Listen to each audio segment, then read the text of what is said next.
കഴിഞ്ഞ ദിവസം 53 പേരുടെ മരണത്തിനിടയാക്കിയ റഷ്യയുടെ കനത്ത വ്യോമാക്രമണത്തിന് ശേഷം വീണ്ടും റഷ്യയുടെ വ്യോമാക്രമണം എന്ന് തന്നെയാണ് അന്തർദേശീയ തലത്തിൽ നിന്ന് വരുന്ന വാർത്ത. ദക്ഷിണ ഉക്രൈനിലെ ഒരു ആണവ നിലയം വ്യോമാക്രമണത്തെ തുടർന്ന് അടച്ചിട്ടിരിക്കുന്നു. ഇങ്ങോട്ടേക്കുള്ള വൈദ്യുതിയുടെ എല്ലാ വിതരണ ശൃംഖലകളും റഷ്യൻ വ്യോമാക്രമണത്തിൽ തകർന്നതാണ് ഇതിന് കാരണമെന്നാണ് ഉക്രൈൻ അറിയിക്കുന്നത്. ഏതായാലും ഉക്രൈനിലെ വിവിധ ഇടങ്ങളിലായിട്ടാണ് വ്യോമാക്രമണം.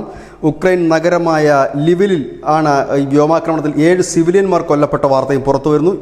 യുദ്ധത്തിൻ്റെ തുടക്കത്തിൽ തന്നെ സപ്പോരിജിയയിലുള്ള ഈ ആണവ നിലയം അടക്കം റഷ്യൻ സൈന്യം നിയന്ത്രണത്തിലാക്കിയിരുന്നു. 3ഓളം ഉക്രൈൻ്റെ ആണവ നിലയങ്ങൾ റഷ്യൻ സൈന്യത്തിൻ്റെ കസ്റ്റഡിയിലാണെന്ന വാർത്തയും പുറത്തു വരുന്നു. ഇതോടുകൂടി ഈ ഉക്രൈനിലേക്കുള്ള ഊർജ്ജ ഉൽപ്പാദനത്തിൻ്റെ പകുതിയിലേറെയും റഷ്യൻ സേനയുടെ കയ്യിലായി. വലിയ ഊർജ്ജ പ്രതിസന്ധിയാണ് ഇപ്പോൾ ഉക്രൈനിൽ നിന്ന് ഈ വൈദ്യുതി ഉൾപ്പെടെ വാങ്ങുന്ന മറ്റു രാജ്യങ്ങളും അനുഭവിക്കുന്നത്. വലിയ രീതിയിലുള്ള വ്യോമാക്രമണം ഇപ്പോഴും തുടരുകയാണ്. News desk news India Malayalam.